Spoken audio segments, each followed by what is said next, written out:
Hello, I'm Bob Denton, and welcome to another conversation. You know, since 2019, home prices have surged 54%, and in the last year alone, prices nationally increased nearly 6%. And within the last year, there's been national court cases that has led to rewriting the entire structure of the real estate industry in the United States. Joining me in a conversation to help us understand the changes to the real estate industry and the state and challenges of current and local real estate market is Jay Kilby, president of the Roanoke Valley Association of Realtors and licensed realtor with RE/MAX All-Stars Realty in Roanoke. And thanks so much for joining the conversation. Absolutely. Thank you for letting me be here, Bob. Well, you know, it's not an overstatement to say that there are some really drastic changes to the real estate industry. And I assume most of this started with the litigation with the National Association of Realtors, which is the largest professional organization of realtors. And I think I read where there was about 1.5 million in terms of membership. But tell us about the lawsuit that was at the core of that. So there's a class action lawsuit filed years ago that finally came into a settlement here last fall. The settlement was this spring, actually, but there was a ruling last fall. And so the parties involved, it was a lawsuit against NAR and some of the largest brokers in the United States. And there has been, as you mentioned, a settlement. What are some of the terms of the agreement? What's changing? So the settlement came out, and it was a monetary settlement of $418 million. And that was through the NAR, and the individual companies under certain circumstances settled separately outside of all of that. And there have been some industry changes to the practices that are being rolled out as we speak. They rolled out last week. And so it's a lot of different avenues that have happened. There's a few core components to it. There's a new requirement for brokerage agreements to be in writing. So here in Virginia, we're pretty fortunate that buyer's agreements have been in writing since the early 90s. There's been buyer brokerage, and not all states had that. So it's a big change for states outside of Virginia, a lot of states. But we're fortunate from that standpoint. One of the other changes was that you can no longer, as an MLS, a multiple listing service, facilitate conversations about buyer's agent compensation. And the third aspect of it is it's making it known that it is not a requirement that sellers offer cooperation and compensation to buyer's agent on their side. So, the type of compensation has changed. There's no guidelines or mandates per se now? Correct. It's a little bit of a myth that's being thrown out there that there were requirements of commissions to be paid. There's not been a requirement for a seller to pay a buyer's agency commission. But now it has to be explicitly stated. So traditional models, there's a lot of different models that have happened in real estate, but they're just making sure that everyone knows, as a seller, you do not have to participate with a buyer's agent. Well, now, if I want to sell my house and I come to you, there's no set kind of formula that it was the expectations in the past. I mean, is there really active negotiations in terms of what you will do and for how much you would charge, and it may vary? That's correct. And I would love to tell you that it had been a fixed system and everything all along, but that just unfortunately has never been the case. It's just being brought out into the open that it is an open negotiation, both on behalf of buyers and sellers, about who's being paid and what they're being paid and by whom. And what for? So let me see if I understand a couple of examples. So let's say if you're in real estate and you may think, okay, look, this is changing. I'm going to be like an attorney. I'm going to get $300 an hour. And for $300 an hour, these are the things that I will do. I mean, is that like one way to approach? Yeah, and it's a very likely possibility we'll see the kind of an a la carte system where you will pay for the services that are rendered either on an hourly basis or a per job or a quote. That's absolutely one of the models that we do see currently, and in the future we think they'll stick around. So that really opens it up. Now the settlement, and this is for both buyer and seller, correct? That's correct. Okay. So it sounds like now that some people, you may say, look, I'm going to do this work for such, and so you're going to establish how you want to be compensated. But it's no mandatory, it can be negotiated, and what would prevent me from saying, okay, you say I'm going to do this for 2% or $3,000 or whatever, and I go to one of your competitors and they'll do it for $1,500. I mean, is it going to open that kind of comparison rather than in the past where it was kind of a expected percent? I think it will. It'll open up a lot of conversations. Hopefully, I think you're going to have conversations about commission on the forefront of negotiations from here moving forward. It's always been the case where there has been pricing variations within the different models, specifically like how much a buyer's getting, our buyer's agent's getting paid, and a seller, how much they're willing to compensate. So there are plenty of sellers on the MLS for years that have been offering different levels of commission, and that's going to be the future. It's just negotiating on each individual deal with open transparency. Now the settlement was $418 million over 4 years. Who's going to get that money? If I bought a house a year or so ago, I mean, who's going to be eligible to get part of that $418 million? Yeah, it's a lot of money. It is a lot of money for where I come from. That's a great question. So it'll go to the class members that have filed to be a part of the class action agreement for the Sitzer-Burnett case. And so how do you know if you're part of that? Well, the lawsuit was filed, and they're actually gathering the class, and there will be notices. I think they've already been sent out. They're sent out by, it's not from the NAR or anybody like that. It's actually from the settlement side. And so I don't have to do anything. If I have, in other words, I will be contacted if I'm part of that. I don't have to call someone or a hotline number and say, hey, I wish I knew. So far, I haven't been a part of it. I wish I knew exactly where you would be contacted, but unfortunately, I don't know the answer to that. Well, now, do you think that this impact to the industry, volatility or what have you, do you think that it will reduce the number of real estate agents? It could. A lot of it's to be determined. One of the great things about real estate is it's constantly evolving. It's constantly moving. There's so many different models because if you think about it from a buyer's perspective or a seller's perspective, everybody has individual circumstances and everybody needs different things from what they're trying to accomplish. Sometimes it's the most money. Sometimes it's the quickest sale. Sometimes it's just finding a rental. So there's so many different models. It's hard to predict what's going to happen with it. I don't think the need for real estate agents is going to change because it's such a valuable asset to the average family or average American. So we still see a lot of value in hiring a professional to help you with such an important financial decision. But at the same time, it's hard to say what will happen with the number of agents. And I read one item in preparing for our conversation that said, you know, one thing may be there may be less real estate agents, but the really good ones, the more experienced professional ones, they'll probably be the ones that will maintain and because they were providing the services that are needed. And so it kind of made an argument that, yeah, there's going to be some perhaps, but it's the better, more professional ones that will survive. I thought that was an interesting kind of article. I think there's a lot of press about that right now.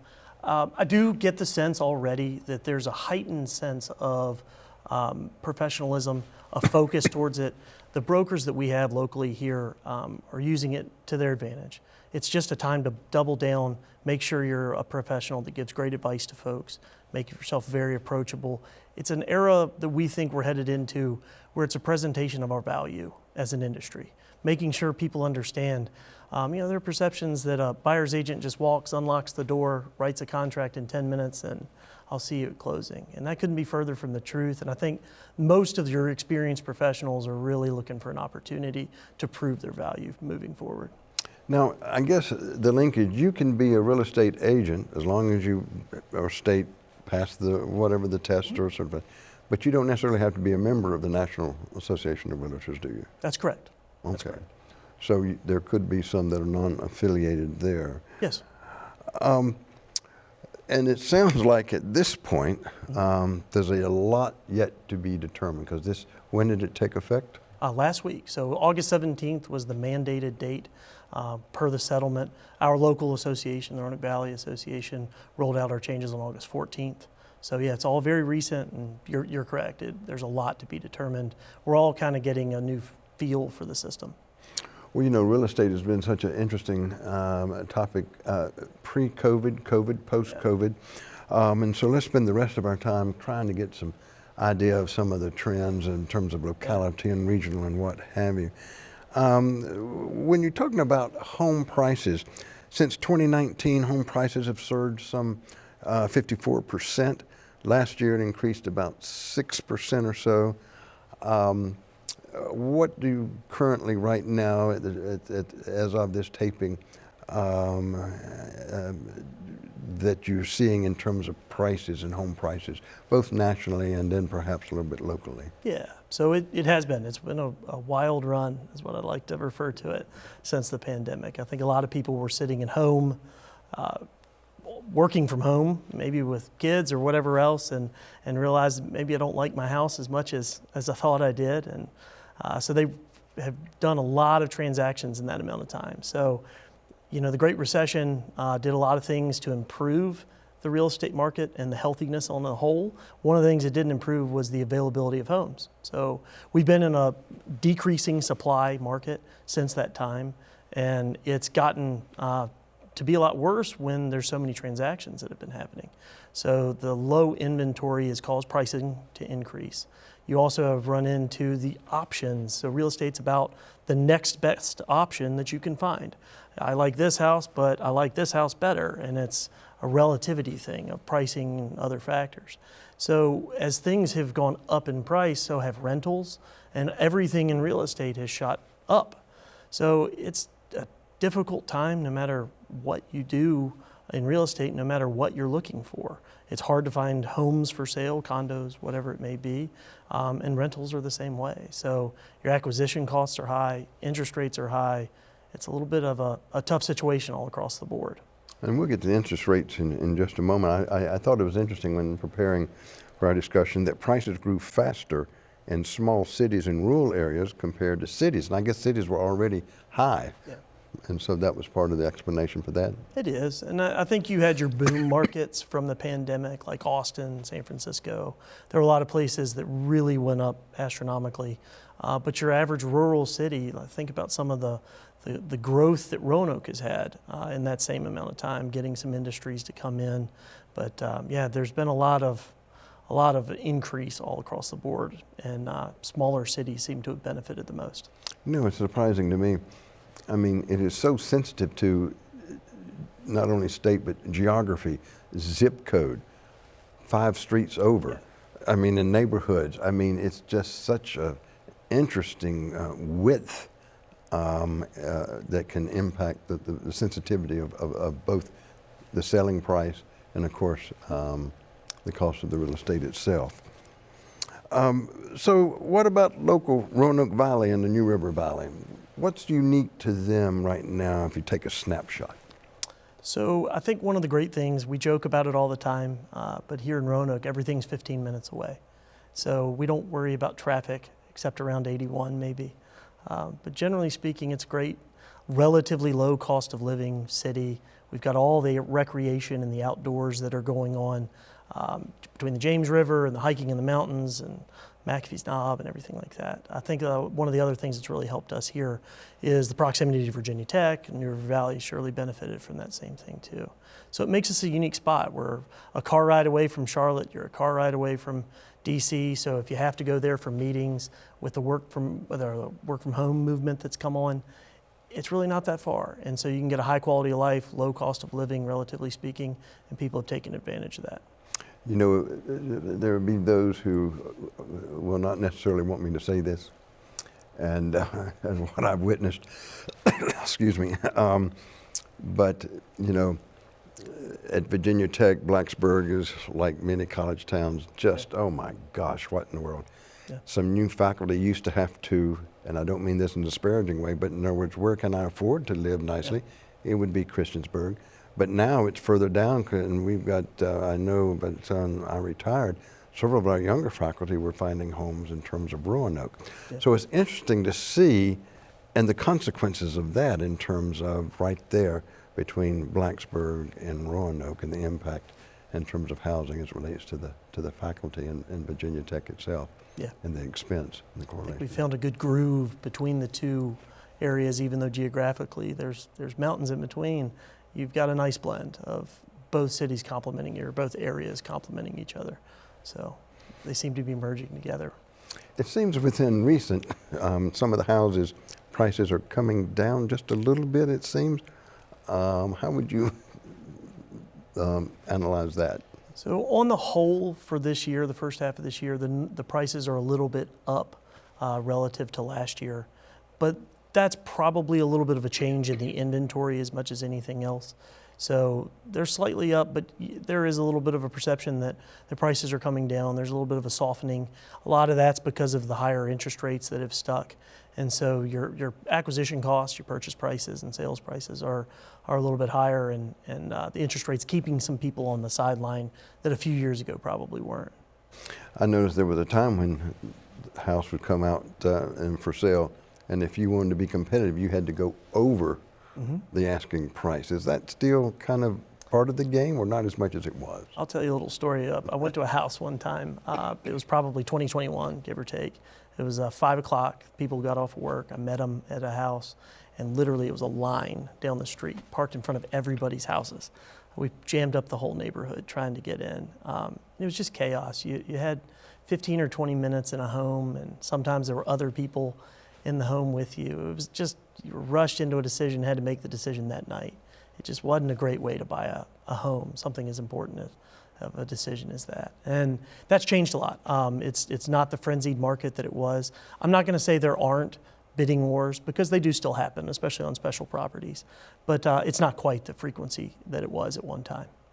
Well, you know, let's talk a little bit about interest rates. At the taping of this particular conversation, rates still around 6.5%, 7% or so, double what it was just 3 years or so ago. And there's still some talk that interest rate cuts are probably pending. Is that generally thought to be good news, I assume? The housing industry likes lower interest rates, no question about it. So I don't think that's a far leap of a statement. It should help. If nothing else, one of the biggest things we're running into is young folks or just different demographics. The acquisition costs are so high, the carrying costs on a monthly basis are high, and so any relief to that would be welcomed. Lower interest rates would be the easiest way to get there. Well, now, is it true, though, that interest rates, if they come down, house prices will go up? Is that true as a general rule or not? It could be. I'd stopped trying to predict the real estate market on pricing probably about 2018 when I said, I just don't think these prices can go up much more. And here we are years later, and they're significantly higher. So generally speaking, the lower it is, it's a debt to income question of how much can I qualify for a mortgage. So yes, it influences prices directly, and they do tend to go up. How much will they go up on an interest rate dropper this time around? I don't know. We'll see how it plays out. It is expected they're coming fairly soon, but we'll see how the market bears out. You know, I read something that I had no idea. I would have flunked this particular question, that right now 58% of outstanding U.S. home loans had interest rates of less than 4%. The implications of that is quite large in terms of, if I want to move, do I want to go up and expand or what have you? And that makes it kind of complicated, because why should I buy something at that much higher rate if I've got it less than 4%? Is that a real, genuine phenomenon? Absolutely. It's 100% true. I'll give you my example, my personal home. My wife and I have talked about moving for years, but we just have a fantastic interest rate. We've got 2 little kids, and so we would be buying a more expensive home, presumably, and taking on a significantly higher interest rate. And it just doesn't make a lot of financial sense. And so that has helped keep the inventory lower, because we've disincentivized so many people from listing their home and going to the market to try to find something else. What about, and that also not only hits about moving and interest rates, but also about inventory, though, doesn't it? Because there'd be less available. That's absolutely and true. across the board. Well, what do you say to, and it appears to be a generation that says, I don't know if I can ever buy a home. What would you say to first-time buyers who come and working with them? What are some of the challenges? What advice would you give those who are so frustrated that it's like, I'm not sure that I will ever be able to own a home. Be patient. It's a tough time right now, but this won't last. One thing I've learned in my career is that everything changes when it comes to real estate. I thought we would never get through the inventory of the Great Recession when there were just thousands of homes on the market. And here we are complaining about the inventory. I hear my parents talk about different things. When they bought their first home, interest rates were 15%, and there wasn't anything available. And they had to put down 20% relative to the different mortgage models that we have now, where you can put down 5, 3, 3.5, even sometimes under certain circumstances, no down payment. So be patient. Things change, things will happen, and sometime it'll turn back around. It's all cyclical. Well, as a baby boomer, those were the Carter years. I remember them very well in terms of the first house. It was just incredible. Yep. So if a buyer, if today someone says, I'm thinking about selling because I want to do the seller and the buyer, what are some of the considerations you would tell them to think about? So we always start with a budget. Just like going to the grocery store, you need a budget on what you can spend, what's responsible to spend. And that's where a lot of this starts and stops. Unfortunately, there's a lot of people that end up having to make a decision not based on the budget, because they might be getting evicted from their current home or current apartment just because somebody's wanting to move into it or whatever it may be, or their apartment went up too much on the monthly payment. So there's a lot of reasons that you can end up having to do that. But start with a budget, start with a plan. I always recommend seeking out a professional, both from a mortgage lending side that can help you fit your needs, and be looking at what programs are out there and available for the best opportunity for you to acquire a home. So then talk to a professional, like a real estate agent, that can help you find great areas and find your specific needs and subset of what is important to you for your first home or your next home, whichever it may be. And then take it from there, one step at a time, all the way up to finding a new rental or a new home. And any unique advice for those who may be thinking about selling? Is it a little bit on the other side of the coin, buying versus selling? Yeah, so the sellers, it's a great seller's market right now. There's a lot of people trying to take advantage of the market before any changes are made to it. So we're seeing a lot of that. There's a great element to sellers right now that you can find great deals if you're just selling. Say you're going to a retirement home or something like that. It's a wonderful time to be a seller. So the considerations are: find a good professional to make sure that you have all your options put in front of you, the process is explained, and there aren't any unknown surprises coming your way. You know, there seems to be, and we laugh about it in Blacksburg, because there are a lot of what we call football homes. Yeah. And some of those football homes are, you know, anywhere from $500,000 to $1 million. We have as we joke about, the $1 million condos downtown that stay vacant most of the time, except for ball games. It's kind of interesting. Is this a good time to invest in property for like rental income now, or is it really now that game is not like it once was? It's difficult right now because the purchase price, the acquisition costs are high. And so if you're going to be financing it, again, back to the interest rates.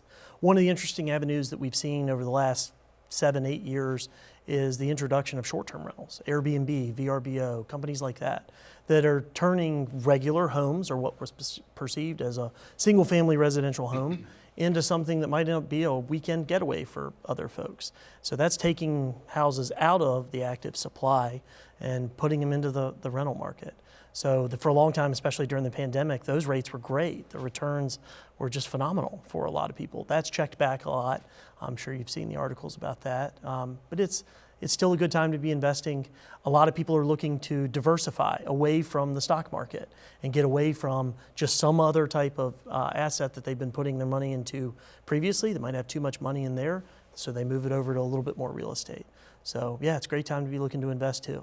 You know, it's interesting because you say that. I have a friend who has a condo in Blacksburg. Yeah. Had it under contract. Before closing, they ended up breaking the contract because HOA would not allow Airbnb. So this is a situation where they definitely had their eyes set on this can also be an investment income in property. out of 3, 2, that was the situation with his condo there. Oh, wow. So that's an interesting kind of thing that I really hadn't thought about, that if you want to do this weekend and vacation rental, you've got to make sure the HOAs will allow that. And following local laws. So there's a lot of towns, cities, counties that have ordinances against short-term rentals. So you need to be checking local laws in addition to HOAs and things like that. Some mortgages don't allow it. Wow. Yeah. And so is this also now a good time to get a second or a vacation home?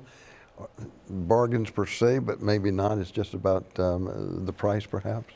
Yeah, it's a lot about people's budgets again, where you are financially. Prices are at near all-time highs in most markets. So it's definitely something if you're trying to go to a coastal city.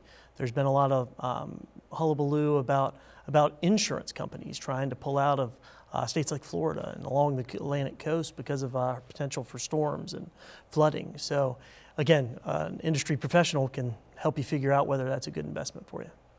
We're literally down to our final minute or so, and I want that to provide an opportunity. What would you kind of summarize your thoughts in the minute that we have? Well, I appreciate your time first and foremost for letting me come on. I told you I follow your YouTube channel and enjoy it. So it's an interesting time. It's not a time for panic.